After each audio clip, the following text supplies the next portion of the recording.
الصلاة والسلام على سید الانبیاء والمرسلین والحمد للہ رب العالمین اللہم بارک وسلم وصلی علیہ اللہم انت السلام ومنک السلام تبارکت یا ذو الجلال والاکرام۔ لاکھوں کروڑوں درود و سلام آقا نامدار احمد مجتبی محمد مصطفیٰ سرکار دو عالم صلی اللہ علیہ وآلہ وسلم، ان کی ازواج مطہرات اور ان کی آل اولاد پر۔ ناظرین اکرام، پروگرام بابرکت رمضان کے ساتھ ایک مرتبہ پھر حاضر ہوں آپ کا میزبان مدثر فاروقی تھانوی۔ ناظرین اکرام، آج میرے ساتھ پینل پہ موجود ہیں کراچی کے مشہور و معروف قانون دان جناب حلار وسان صاحب۔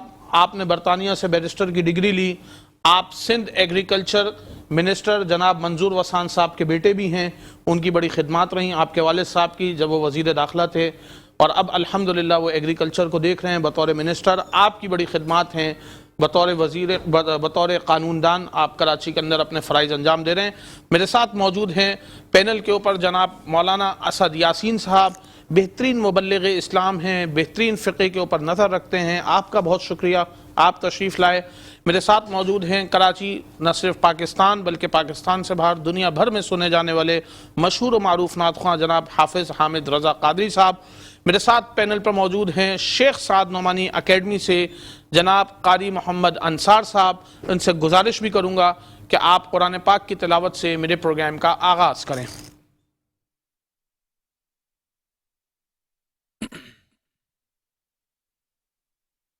اعوذ باللہ من الشیطان الرجیم،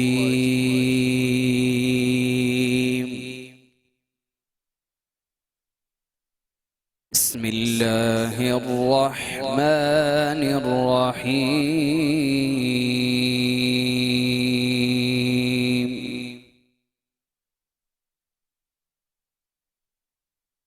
واللہ يدعو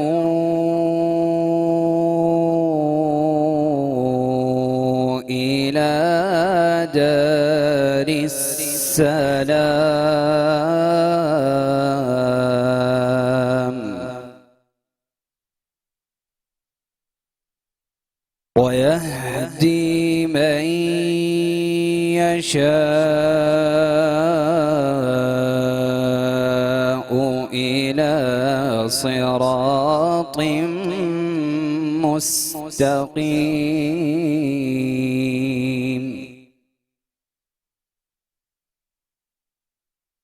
للذين أحسنوا الحسنى وزيادة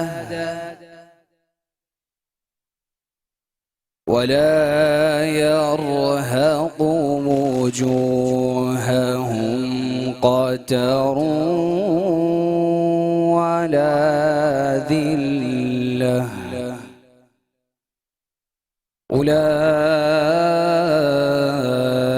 أولئك أصحاب الجنة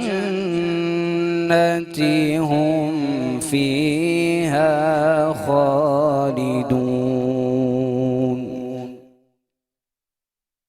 والله يدعو إلى دار السلام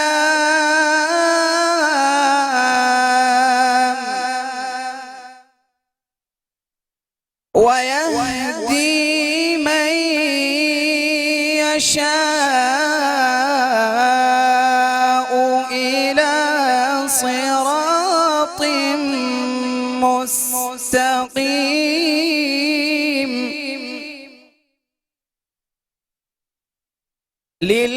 للذين أحسنوا الحسنى وزيادة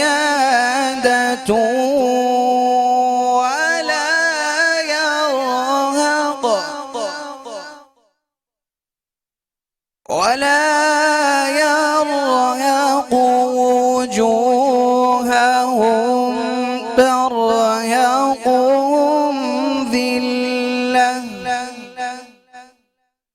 ولا يرهق وجوههم قتر واحتروا على ذلة أولئك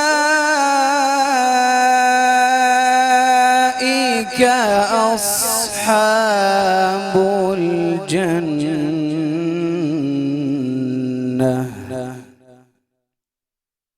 أولئك أصحاب الجنة هم فيها خالدون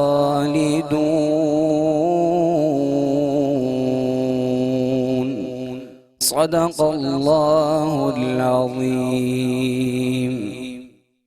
جزاکم اللہ خیر، احسن الجزا۔ آپ تھے جناب قاری انصار صاحب، آپ شیخ سعد نعمانی اکیڈمی سے تعلق رکھتے ہیں، بہترین قرآن پاک کی قرات کا فرائض انجام دے رہے تھے۔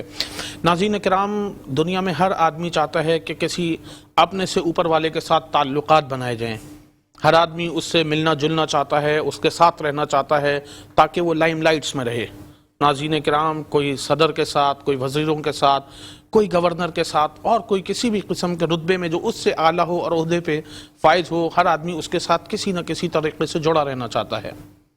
کیوں؟ کیونکہ یہ انسان کی ایک نیچر ہوتی ہے کہ وہ ہمیشہ اپنے سے بہتر کے ساتھ رہنے کی خواہش مند رہتا ہے، اور اس کے لیے اس کو کیا جتن کرنے پڑتے ہیں؟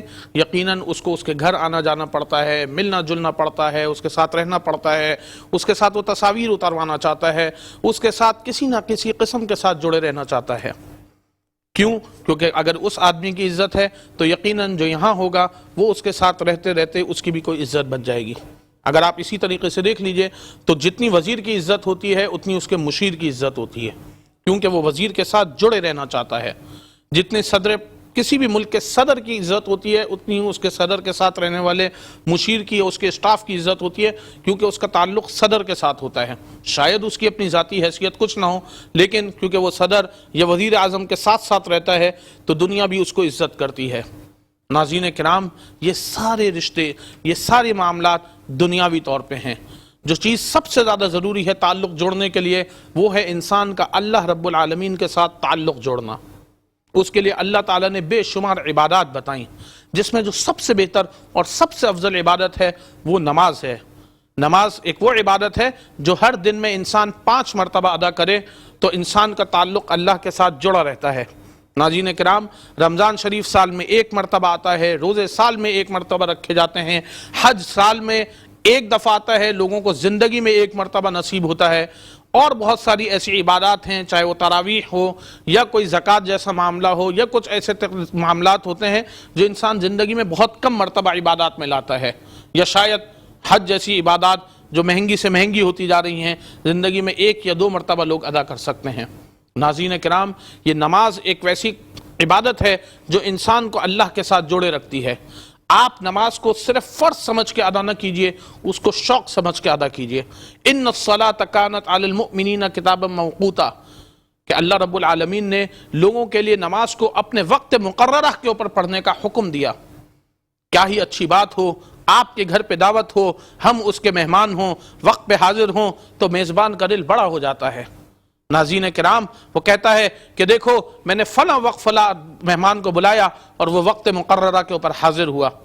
اگر اسی طرح میں اور آپ اور سارے مسلمان اللہ کے دربار میں اللہ کے بلاوے کے اوپر اللہ کے حضور سجدے کے لیے ہم حاضر ہو جائیں، ہاتھ باندھے اللہ کے آگے کھڑے ہو جائیں، تو میرا اور آپ کا اللہ رب العالمین سے کیا تعلق ہوگا؟ ویسے تو اللہ رب العالمین رحمت للعالمین ہیں، ساری دنیا کے مالک ہیں، ہر مذہب کو، ہر مسلک کو، ہر چرند پرند کو اللہ تعالیٰ زندگی بھی دیں گے، موت بھی دیں گے، اس کو رزق بھی دیں گے، لیکن تعلق کی بات ہے۔ ناظرین کرام، اس تعلق کو بنانے کے لیے ہمیں اور آپ کو اپنی اپنی نمازیں وقت مقررہ کے اوپر پڑھنی ہوں گی، کیونکہ یہ اسلام کے فرائض میں بھی ہے اور اسلام کے پلر آف اسلام کے اندر بھی اس کو شامل کیا جاتا ہے۔ میرے ساتھ آج پینل پہ موجود ہیں جناب مولانا مفتی اسد یاسین صاحب، حضرت کیا فرمائیں گے نماز کے متعلق؟ کیونکہ یہ نماز ایک واحد عبادت ہے، جو لوگ پورے سال جس نماز جیسی عبادت کو لفٹ نہیں کراتے، رمضان شریف آتا ہے تو مساجد بھر جاتی ہیں، تراویح میں بھر جاتی ہیں، لیکن پورے سال میں لوگ پورے ہفتے نماز نہیں پڑھتے، صرف جمعہ کے دن نماز پڑھتے ہیں۔ کیا حکم ہے نماز کے متعلق؟ کیا بیان فرمائیں گے آپ؟ بسم اللہ الرحمن الرحیم، نحمدہ ونصلی ونسلم علی رسولہ الکریم، اما بعد۔ مدثر بھائی بہت مشکور ہوں، آپ کا میٹرو ون نیوز کا بہت زیادہ مشکور ہوں۔ نماز کی کیا اہمیت ہے اور نماز کا اسلام میں کیا مقام ہے، اور وہ کسی شخص کے لیے کتنا ضروری اور ضروری سے آگے بڑھ کے اس کے لیے کتنا نفع بخش ہے، اس کے لیے شاید یہ بات کہہ دینا کافی ہوگا کہ جب قرآن مجید کا آغاز ہوتا ہے اور جب ہم پڑھتے ہیں سورہ فاتحہ کے بعد الف لام میم ذالک الکتاب لا ریب فیہ ھدی للمتقین کہ یہ کتاب ہدایت ہے، تو آگے ہی اللہ تعالیٰ یہ بات بیان فرما رہے ہیں کہ کتاب ہدایت کن لوگوں کے لیے ہے؟ متقی لوگوں کے لیے ہے۔ متقی لوگوں کی جب صفت بیان کی گئی تو کیا فرمایا گیا؟ کہ وہ لوگ جو نماز کو قائم کرنے والے ہیں اور اپنے مالوں میں سے خرچ کرنے والے ہیں۔ تو گویا کہ یوں کہا جائے کہ قرآن مجید کے جو اصل مخاطبین ہیں، یا یوں کہا جائے کہ سب سے زیادہ قرآن مجید سے جن لوگوں کو استفادہ ہو سکتا ہے اور جو راہ ہدایت اس سے پا سکتے ہیں، تو اس کے لیے شرط یہ ہے کہ اللہ تعالیٰ کے حضور اپنے سر بسجود ہونے والے ہوں۔ بے شک۔ اسی طریقے سے آپ نے اپنی بات کا جو آغاز کیا تھا کہ لوگوں کی اس بات کی خواہش ہوتی ہے کہ ان کے فلاں سے تعلق ہو جائے، فلاں سے تعلق ہو جائے، تو یہاں اگر کسی بڑے شخص سے تعلق ہو جائے تو جتن کرنے پڑتے ہیں، پھر اگر اس کو کوئی کام بول دیا جائے تو اس کو بوجھ بھی محسوس ہوتا ہے۔ لیکن قربان جائیں حدیث قدسی پر کہ جہاں پر رب العالمین یہ بات فرماتے ہیں کہ جب بندہ نماز میں کھڑا ہوتا ہے اور جب وہ کہتا ہے الحمدللہ رب العالمین، تو میں جواب میں کہتا ہوں میرے بندے نے میری حمد بیان کی۔ بے شک۔ پھر جب وہ کہتا ہے الرحمن الرحیم، تو میں اس کا جواب یہ دیتا ہوں۔ پورے سورہ فاتحہ کا مکالمہ حدیث قدسی کے اندر ذکر ہے، وہ پورا مکالمہ کہ جب وہ ایاک نعبد و ایاک نستعین کہتا ہے، یعنی اللہ میں تیری عبادت کرتا ہوں، تجھ ہی سے مدد مانگتا ہوں، تو اللہ تعالیٰ اس کے جواب میں یہ بات فرماتے ہیں کہ یہ میرے اور میرے بندے کے بیچ کا معاملہ ہے۔ جب اس سے اگلی آیت پڑھتا ہے تو اللہ تعالیٰ کا جواب ہوتا ہے کہ یہ میرے اور میرے بندے کا معاملہ ہے، اور میں نے اپنے بندے کو وہ دیا جو اس نے مانگا۔ کیا مانگا دوستوں؟ اس نے صراط مستقیم کی دعا مانگی تھی۔ ہم لمحے بھر کے لیے سوچیں کہ جب ہم نماز میں کھڑے ہوتے ہیں، ہم اللہ تعالیٰ سے ہم کلام ہوتے ہیں، اور وہ رب العالمین اس سے ہم کلام ہوتے ہیں جو یہ کہنے والا ہو کہ تم مجھ سے مانگو، میں تمہاری مانگوں کو پورا کروں گا۔ تم میرے سامنے کھڑے ہو، تمہارے کھڑے ہونے کو میں اپنے آپ بہت بڑی بہت اونچی قیمت دوں گا۔ یعنی آپ سوچیں کہ اگر ہم اپنے اگر ہمارے ماتحت اگر کوئی شخص ہے، ہم اگر اس کو یہ بات کہیں کہ تم نے فلاں کام کرنا، فلاں کام کی اس کی کوئی اجرت اگر طے کر دی جائے، تو اس کا اگلا ہی ایک خیال کیا دل میں آتا ہے کہ بھئی فلاں شخص کو میں نے کام دیا تھا اور میں نے اس کی اجرت اس کو بتا دی، اگر وہ کام کرے گا اس کو اجرت دوں گا۔ لیکن یہاں ایسا معاملہ نہیں ہے۔ میں اور آپ فجر کی نماز تھوڑی دیر کے لیے پڑھتے ہیں، ظہر کی نماز تھوڑی دیر کے لیے پڑھتے ہیں، یعنی یوں کہا جائے کہ ظہر کی نماز کا جو دورانی ہے نا، 7-8 منٹ 10 منٹ کسی مسجد کے اندر چلے جائیں گے، جماعت کی نماز اتنی دیر کی ہوتی ہے۔ میرا 10 منٹ تک اللہ تعالیٰ کے سامنے کھڑا ہونا، اللہ تعالیٰ کی طرف سے اس کا بدلہ 10 منٹ کا نہیں ملے گا، اس کا بدلہ تو پھر لا تعداد، لا محدود ہے۔ اسی کے ساتھ ساتھ جو بات آپ نے اپنی بات میں ذکر فرمائی کہ واقعتاً ستون اسلام ہے، اور خدا نخواستہ آپ صلی اللہ علیہ وسلم کا بڑا ہی شدید غم و غصہ ہے اس شخص کے اوپر کہ جو اس ستون کو ڈھانے والا ہو۔ اللہ تعالیٰ ہم سب کو نماز پڑھنے کی توفیق عطا فرمائے۔ آمین۔ اگلی بات کہ قیامت کے دن بڑا ہی سخت دن ہوگا، اللہ تعالیٰ اس کے ہولناکی سے بچائے، اللہ تعالیٰ ہمارے ساتھ بہت کرم والا معاملہ فرمائے۔ آپ صلی اللہ علیہ وسلم نے بعض لوگوں کو بشارت دی ہے کہ وہ کون لوگ ہوں گے جو اس یوں کہا جائے کہ نفسا نفسی کے عالم میں اللہ تعالیٰ کے عرش کے سائے میں ہوں گے، اللہ تعالیٰ کے عرش کے سائے میں ہو کر مزے کر رہے ہوں گے، قیامت کی سختیوں سے بچے ہوئے ہوں گے۔ اس میں ایک ایسے شخص کا ذکر ہے کہ جو ایک نماز کے بعد دوسری نماز کا انتظار کرنے والا ہو، جس کا دل اللہ تعالیٰ کے گھر کے اندر اٹکا ہوا ہو۔ تو سب سے بڑھ کر تو بات یہ ہے کہ آج کے دور میں یہ میرا اپنا گمان بھی ہے، اور میں نے بعض بہت بڑے جو حضرات ہیں اور جو دین کی سمجھ بوجھ رکھنے والے ہیں جن کے سامنے لوگوں کے احوال ہیں، میں نے ان سے یہ کہتے بھی سنا کہ اس وقت کے اندر نمازوں کا اہتمام سے پڑھ لینا واقعتاً اپنے آپ میں ایک بہت بڑی بات ہے۔ اللہ تعالیٰ ہم سب کو عمل کرنے کی توفیق عطا فرمائے۔ آمین، جزاک اللہ۔ اللہ تعالیٰ قرآن پاک میں بھی فرماتے ہیں ناظرین، ما سلککم فی سقر قالوا لم نک من المصلین ولم نک نطعم المسکین، کہ جنت والے پوچھیں گے جہنم والوں سے کہ تمہیں کون سا عمل جہنم میں لے گیا، تو وہ کہیں گے ما سلککم فی سقر، کہ ہم نماز نہیں پڑھتے تھے اور ہم جہنم میں لے گئے، کیونکہ قولوا لم نک من المصلین، کہ ہم نماز نہیں پڑھا کرتے تھے، ولم نک نطعم المسکین، اور ہم مساکین کو کھانا نہیں کھلایا کرتے تھے۔ قرآن پاک کے اندر بڑی سخت وعیدیں ہیں نماز نہ پڑھنے والوں کے لیے اور نماز چھوڑنے والوں کے لیے، کیونکہ اللہ رب العالمین نے قرآن پاک میں 100 مرتبہ سے زائد نماز پڑھنے کا حکم فرمایا، اور یہ انسان اور اللہ کی قربت کا واحد راستہ ہے۔ اگر ہم اور آپ 1 گھنٹے سے کم پورے 24 گھنٹے کے اندر نمازوں کے لیے نکال لیں تو کیا ہی بات ہو، میرا اور اللہ کا تعلق ایسا ہو جائے کہ میں کوئی کام سوچوں بھی نہ اور میرا اللہ میرا بیڑا پار کر دے۔ میرے ساتھ موجود ہیں جناب کراچی کے مشہور و معروف قانون دان، کراچی کی مشہور و معروف پولیٹیکل شخصیت، آپ ماشاءاللہ سوشل ورک آپ کا بڑا ایکٹیو ہے، ہلار وسان صاحب، آپ ٹھیک ہیں؟ شکریہ ادا کرتا ہوں آپ میرے پروگرام میں تشریف لائے۔ یہ بتائیے سر کہ قانون کی کیا حیثیت ہے، کیونکہ اسلام کے اندر قانون کے اوپر عمل درآمد ہونا بہت ضروری ہے۔ ہمارے ہاں کلچر ہے کہ کچھ لوگ اسلام کو تو بڑا دل سے فالو کرتے ہیں لیکن ملک کے قوانین کا احترام نہیں کرتے، جس کی شریعت مطہرہ میں بھی اجازت ہے کہ قوانین کا احترام آپ کے اوپر اسی طرح واجب ہے آپ کے ملک کا جس طرح آپ دین کے کسی قانون کے اوپر احترام کریں۔ لوگ ہمارے ہاں قانون پر وہ نہیں کرتے، کیا اس متعلق آپ فرمائیں گے؟ تھینک یو سو مچ، آپ نے مجھے انوائٹ کیا، بہت اچھا سحری ٹرانسمیشن کر رہے ہیں سر۔ جہاں تک قانون کی بات آتی ہے تو پہلے تو میں بتانا چاہوں گا ہمارے پاس آئین بھی ہیں، ایکٹس بھی ہیں، امینڈمنٹس بھی کافی ہوتے ہیں قانون کے، بٹ وہ امپلیمنٹ نہیں ہو پاتے۔ جہاں پہ آپ اسلامک لاز کی بات کر رہے ہیں تو بدقسمتی سے جیسے آپ اگزامپل لے لیں دیت کا، اگر اسلام میں تو یہ بھی ہے کہ اگر کسی نے قتل کیا ہے تو آپ اس کا قتل بھی کر سکتے ہیں، کسی نے ہاتھ کاٹا ہے تو آپ اس کا ہاتھ بھی کاٹ سکتے ہیں۔ یہاں پہ تھوڑا جوڈیشل سسٹم تھوڑا سا ڈیفرنٹ ہے، ایسے ہے کہ اگر کوئی جرم کرتا ہے تو اس کے پاس پاکستان پینل کوڈ 1860 کے سارے رولز لیٹ ڈاؤن وہاں پہ مینشن ہوئے ہیں، پھر وہاں پہ کبھی عدالت فیصلے سنا دیتی ہے تو پریزنس میں ہوتے ہیں، کبھی وہ غلط لوگ بھی چلے جاتے ہیں، مسکریج آف جسٹس ہو جاتا ہے۔ تو یہ سوسائٹی میں کافی ہے کہ جب ہم اسلامک کنٹری ہیں، اسلامک ریپبلک آف پاکستان ہیں، تو یہ کیوں نہیں ہو پا رہا؟ یہ تو آبویسلی جو رسپانسبلٹی ہے یہ گورنمنٹ سطح پہ جو ہمارے اسلام کے مسلم کے جو نمائندے ہیں وہاں پہ وہ آواز اس پہ نہیں اٹھا پاتے بدقسمتی سے، تبھی ہم یہی انگلش لاء کو فالو کرتے آ رہے ہیں سنس انڈیپینڈنس۔ قرآن پاک میں حکم بھی ہے نا اعدلوا هو اقرب للتقوی، کہ عدل کرو کیونکہ وہ تمہیں تقوی کے قریب لے جاتا ہے۔ اس کے متعلق آپ کیا کہیں گے کہ جو ہمارے ہاں کورٹ سسٹم ہے، آپ کیونکہ مشہور قانون دان ہیں، آپ نے برطانیہ سے تعلیم حاصل کی اور الحمدللہ آپ چیزوں کو یہاں امپلیمنٹ کرتا دیکھتے ہیں، ہمارے ہاں عدل کا کیا ریشو ہے؟ عدل نہیں ہو پاتا اس میں، مطلب قانون دانوں کا اس میں وہ ہے، آپ سمجھ لیجئے کہ ان کا قصور ہے، یا لوگ بھی کچھ قانون پہ عمل نہیں کرنا چاہتے؟ کیونکہ تالی دونوں ہاتھ سے بجتی ہے، ایسا نہیں ہے کہ صرف ہم ایک طبقہ غلط ہو، یقیناً دونوں طرف سے غلطیاں ہوتی ہیں۔ آپ دیکھیں عام طور کے اوپر لوگ مطلب وہ اپنی شان کے خلاف سمجھتے ہیں سگنل پہ رکنا، یہ ایک بہت چھوٹا سا قانون ہے اگر ملک میں اس کے اوپر ہی بات کی جائے تو۔ سر دیکھیں انصاف کی جہاں تک بات ہے اس کے لیے کورٹ رومز بنے ہوئے ہیں۔ مسئلہ پاکستان کی جوڈیشری میں یہ ہے کہ ہمارے پاس ججز کی تعداد بہت کم ہے۔ ابھی بھی آپ پاکستان میں دیکھیں گے اراؤنڈ 48,000 کیسز پینڈنگ پڑے ہوئے ہیں سپریم کورٹ اور ہائی کورٹس میں، تو لوگوں کے کیسز 20 سالوں سے وہاں پہ پڑے ہوئے ہیں، تو جج صاحبان یہ کہہ کے تھک گئے ہیں کہ آپ خدارہ ہماری تعداد بڑھا دیں تو اس کے بعد فیصلہ ہو سکتا ہے۔ بٹ اگر آپ رورل ایریاز میں جائیں تو وہاں پہ جرگا سسٹم ہوتا ہے، تو وہاں پہ لوگ سمجھتے ہیں کہ ہم کورٹ کا رخ نہ کریں، یہاں پہ کریں۔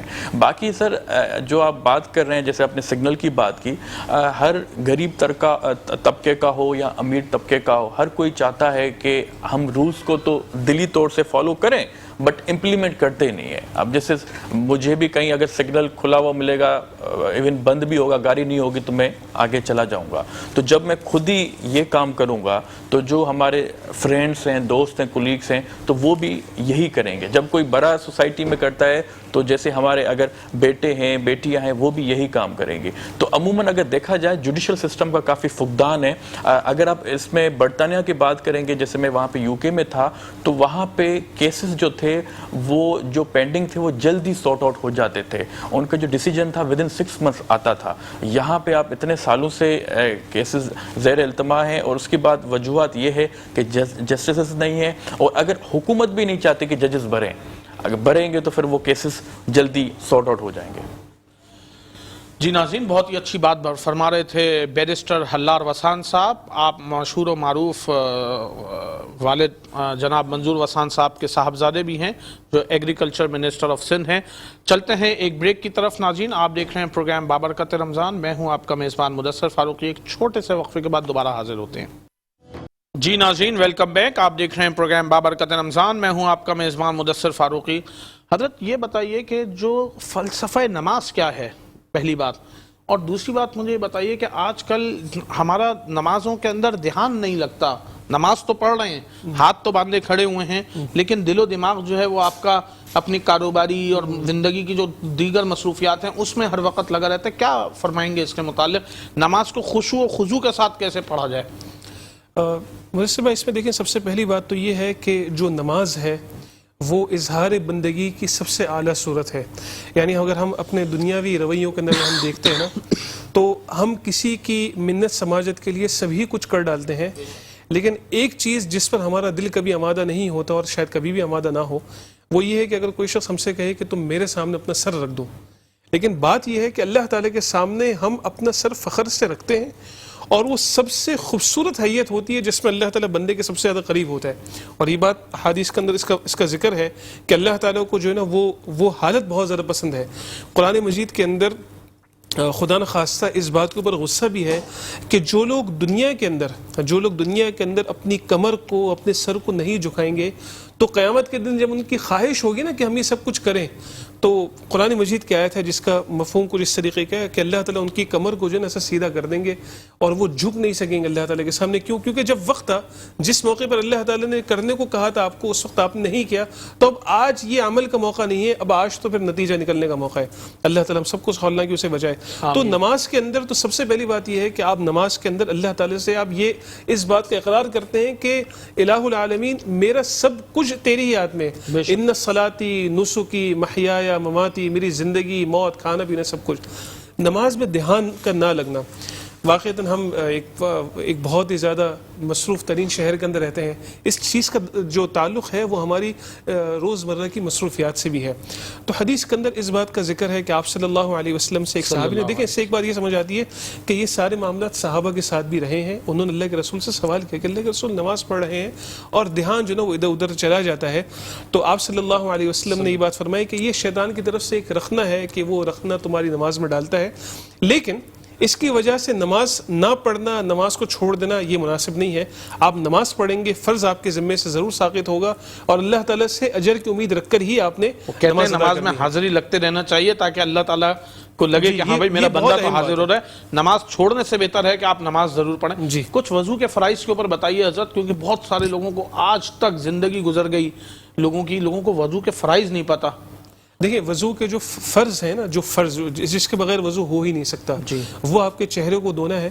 اور اگر ہم ایک ظاہری اس میں اگر ہم دیکھ لیں تو اگر ہمارے یہاں سے لے کر یہاں تک کا حصہ ہے اور کان کی لو تک کا یہ جو پورا حصہ ہے اس کا دھونا، اور اگر داڑھی ہے تو داڑھی کو سامنے سے تر کرنا یہ ایک فریضہ ہے. اسی طرح ہاتھ کو کونیوں سمیت دھونا اور چوتھائی سر کا مسح کر لینا، یہ بالکل میں فرض بتاؤں جس کے بغیر وضو ہو ہی نہیں سکتا. اور اس کے بعد پھر پاؤں کو ٹخنوں تک دھونا.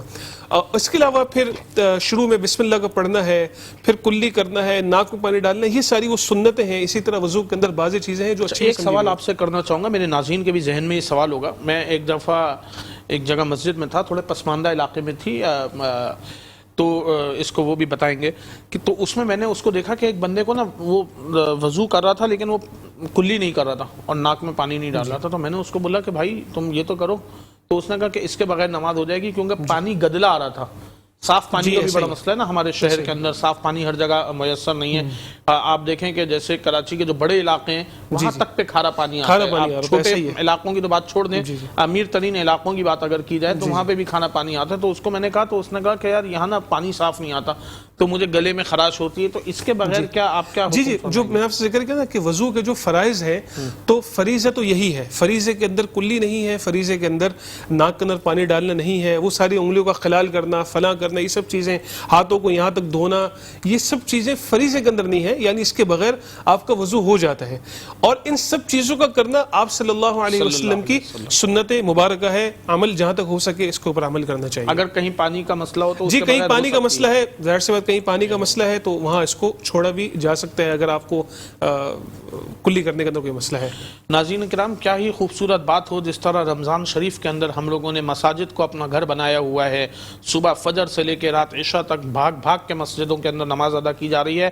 اگر ہم پورے سال اگر اپنے اسی طریقے سے نماز کو اپنا دستور بنا لیں, مساجد کو اپنی شخصیت سے, اپنی پریزنس سے آباد کریں, تو مجھے یقین ہے کہ اللہ میرے اور آپ کے گھروں کو آباد کر دیں گے, ہمارے اور آپ کے کاروباروں کو سرشاد کر دیں گے, ہمیں برباد نہیں ہونے دیں گے, ہمیں کسی کا محتاج نہیں ہونے دیں گے, کیونکہ محتاجی صرف اللہ رب العالمین کی ہونی چاہیے, انسان کو انسان کا محتاج نہیں ہونا چاہیے. ناظرین کرام, میرا اور آپ کی کیونکہ تخلیق اللہ کے ذمے ہے, ہمارا اور آپ کا کیونکہ رزق اللہ کے ذمے ہے, یقیناً اللہ کے ساتھ کے سوا ہمیں کوئی کچھ دے نہیں سکتا. اگر کیا ہی خوبصورت بات ہو کہ میرا اور آپ کا تعلق بظاہر یہ نماز اللہ سے جڑا رہے, اللہ بھی کہیں فرشتوں کو کہ دیکھو میرے بندے نے سارا کام چھوڑ کے میرے پاس حاضر ہوا, فجر میں نیند سے بیدار ہو کے میرے پاس حاضر ہوا, کاروباری نوکریوں کی مصروفیت چھوڑ کے ظہر میں حاضر ہوا, جب سارے دن کی تھکن ہوئی اس تھکن کو بالائے طاق رکھ کے وہ عصر میں میرے پاس حاضر ہوا, مغرب میں میرے پاس حاضر ہوا, جب عشاء کا وقت ہوا, آخری نماز کا وقت ہوا تو بھی حاضر ہوا. اور کیا ہی بات ہو, کیا ہی اس کا نصیب ہو, کیا ہی اس کا مقدر ہو, کیا ہی رب العالمین کی اس کے اوپر محبت ہو کہ اگر وہ تہجد کے لیے بھی اٹھتا ہو اور اللہ کا اور مقرب بن جائے. حضرت آپ بتائیں کہ جو نماز کیونکہ ایک قانون بھی ہے دین کا اور ایک ستون بھی ہے, تو کس طرح آپ لوگ چاہتے ہیں کہ لوگ جیسے اللہ تعالیٰ قرآن پاک میں وعیدیں فرماتے ہیں نماز پڑھنے کے لیے اور ان کے اوپر, تو ہمارا لا کیا کہتا ہے کہ قانون کے اوپر عمل درآمد کیسے کرانا چاہیے, کیا ان کے قواعد و ضوابط ہونے چاہیے, کس طرح ہم لوگوں کو اس بات کے اوپر مامور کریں کہ لوگ قانون کو فالو کریں, پھر چاہے وہ ادنا سے ادنا آدمی ہو یا اعلیٰ سے اعلیٰ آدمی ہو, قانون کو کس طرح وہ کرنا چاہیے. سر ماشاءاللہ, پہلے تو آپ دونوں حضرات نے نماز کے بارے میں اچھا بتایا, لوگ اس سے کافی مفید ہوں گے. دیکھیں سر, قانون کو سمپل اگر پہلے ان کا پرنسپل ہے اویئرنیس. جب لوگوں کے پاس نالج ہی نہیں ہوگی کہ میرے ساتھ کوئی ظلم ہوا ہے تو اس کا کیا لا کیا کہتا ہے, میں کس کے پاس جاؤں اور ایف آئی آر کیسے ہوتی ہے, تو جب نالج نہیں ہوگی تو وہ نہیں ہو پائے گا, وہ فرسٹ سٹیپ ہے. دوسرا سر, میں سمجھتا ہوں کہ سر قانون کو امپلیمنٹ کرانا گورنمنٹ کی رسپانسبلٹی لائے اس لیے کرتی ہے کہ ہمارے پاس لا ڈپارٹمنٹ بھی ہے یہاں پہ, اور اگر ہم سیمینارز کراتے ہیں یہاں پہ یا ٹیوٹوریلز دیتے ہیں, لیکچرز دیتے ہیں لوگوں کو, سر میں سمجھتا ہوں کراچی میں آپ جتنے بھی پڑھے لکھے ہوں, اگر آپ کے پاس ایک اسپیسیفک ٹاپک کی نالج یا ریسرچ نہیں ہے تو آپ کامیاب نہیں بن سکتے. بہت اچھی بات کہی آپ. بالکل سر, اور اس میں سمجھتا ہوں کہ دیکھیں ہمارے خیرپور کے بھی کافی ایگزامپلس آتے ہیں, لوگ کہتے ہیں کہ سر ہمارے گھر سے چوری ہو گئی ہے, ہمارا قتل ہو گیا ہے, وہ ہو گیا ہے, تو ان کو یہ بھی نہیں پتا کہ ہم کس کے پاس جائیں. obviously جو concerned S H O station house officer ان کے پاس جانا ہے, وہ کرنا ہے. بٹ سر جو میں ابھی بھی سمجھتا ہوں کہ ایک انسان کو اپنا بھی سوچنا چاہیے کہ میں ایز اے پاکستان سٹیزن میرے اوپر بھی یہ رسپانسبلٹی لائے ہوتی ہے کہ قانون تو ہیں کافی, میں پہلے خود امپلیمنٹ کرتا ہوں, اگر کرتا ہوں تو میں دوسروں کو گائیڈ کرتا ہوں, ان کو بتاتا ہوں, ہیلپ آؤٹ کرتا ہوں. کبھی بھی سوسائٹی میں اگر آپ چینج لانا سکتے ہیں تو سارے مل کے ہی لا سکتے ہیں. کبھی آپ کو فون آیا کسی کا کہ یار ہلار بھائی مجھے پولیس والوں نے روک لیا ہے, ذرا بات کر لیں؟ بہت روزانہ آتے رہتے ہیں فون. مجھ سے غلطی سے سگنل ٹوٹ گیا, میں موبائل پہ بات کر رہا تھا, ذرا یار چھڑوا دیں. سر بالکل آتے رہتے ہیں. اب دیکھیں اس میں دو مسئلے ہوتے ہیں ہمارے لیے. اگر ہم میرٹ پہ چلیں تو ہم کہہ سکتے ہیں کہ یار پولیس والوں کو جو میرٹ آپ کریں آپ کو زیادہ بہتر ہوگا, چالان کریں جو ہوتا ہے. اگر ہمیں لگتا ہے کہ یار ویسے ہی یہ تھوڑا افورڈ نہیں کر پاتا یا پہلی دفعہ ہوا ہے تو ہم یہ کہہ سکتے ہیں آپ کائنڈلی اس کو دیکھ لیں, وہ پھر ان کی مرضی ہے. تو کیسز تو بہت آتے رہتے ہیں, پر میں سمجھتا ہوں سر ہماری جو سسٹم ہے نا پورا, اس میں نیچے سے لے کے اوپر تک ایک تو لوگ قانون سے اتنا ویل انفارمڈ نہیں ہے, اور ایک ہم کرپٹ پریکٹسز بھی کرتے ہیں. میں سمپل اگزامپل آپ کو ابھی دینا چاہوں گا. اگر میں ابھی بڑی گاڑی میں جاؤں گا کسی فوڈ کارٹ کے جہاں پہ یہ ہوتے ہیں فروٹ والے دکان کے پاس, تو وہ زیادہ چارج کرے گا مجھے. پیدل جاؤں گا تو کم چارج کرے گا. بالکل ایسا ہی ہے. یہ نیچے سے لے کے اوپر تک یہی سسٹم ہے. تو اس کے مائنڈ سیٹ چینج کرنے کی ضرورت ہے سر. جب مائنڈ سیٹ ہوگا کہ یار پہلے مجھے ایجوکیشن چاہیے, جو دوسرے کنٹریز ہیں وہ پڑھے لکھے ہیں, ہم بھی پڑھے لکھے ہیں, بٹ ہمارے ساتھ جو ارد گرد کے جو لوگ ہیں وہ ہمیں پیچھے رکھتے ہیں کہ آپ نہیں کر پاؤ گے. جیسے آپ دیکھتے ہیں کہ ایک تبلیغ کا نظام ہے جس میں نماز سکھائی جاتی ہے, پڑھائی جاتی ہے, لوگوں کو نماز قرآن کی طرف ترغیب دی جاتی ہے ناظرین کرام, اور دین کی طرف لے جانے کے لیے مختلف مساجد ہیں, مدارس ہیں, علماء حق ہیں, لوگ ان تک جاتے ہیں, سیکھنا چاہتے ہیں, اکابرین سے پوچھتے ہیں, مفتیان کرام سے پوچھتے ہیں, حضرت مجھے یہ بتائیے.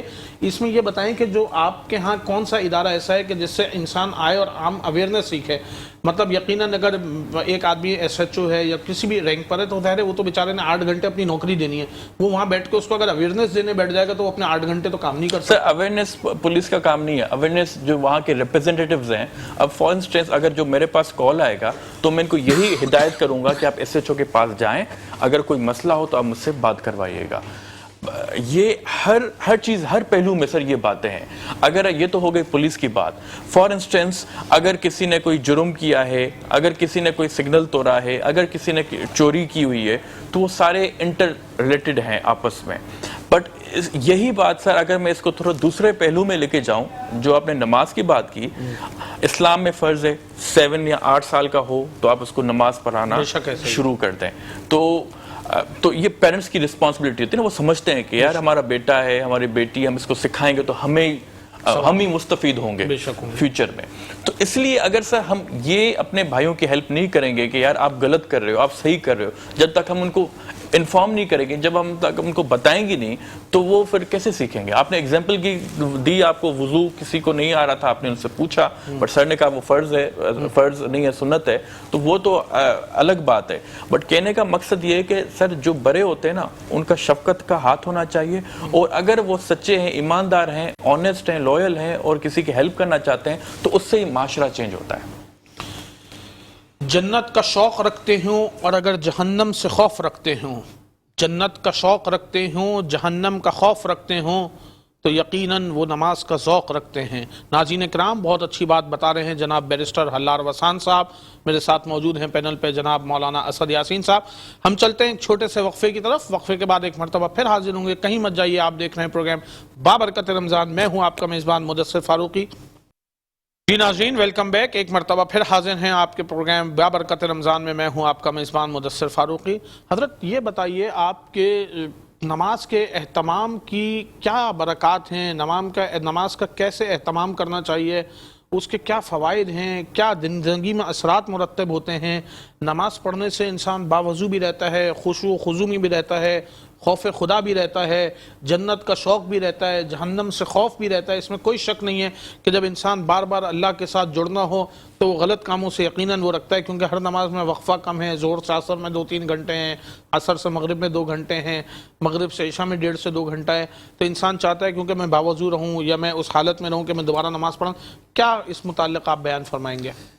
منصر بھائی, میں اپنی بات کا آغاز اس بات سے کروں گا کہ اللہ تعالی ہم سب کا خالق ہے, بے شک, اور اللہ تعالی اس پوری کائنات کا خالق ہے.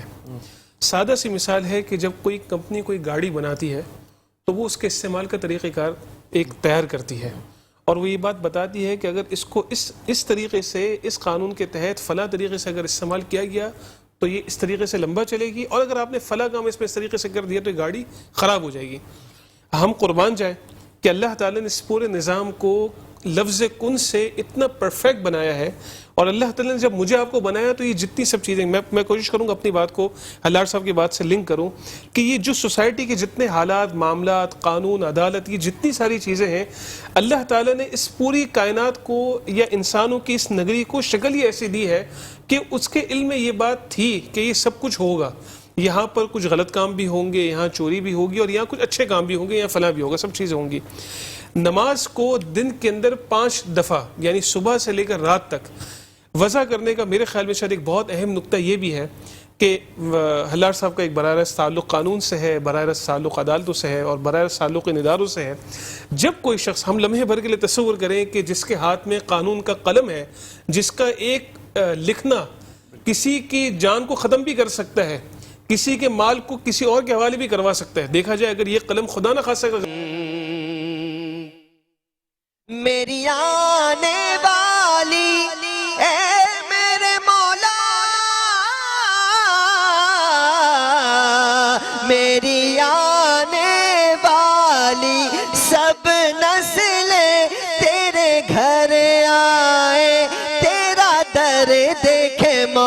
میری آنے والی سب نسلیں تیرے گھر آئے، تیرا در دیکھے اسباب ہو ان کو ایسے میں ہم، اللہ کرم اللہ کرم اللہ کرم اللہ کرم۔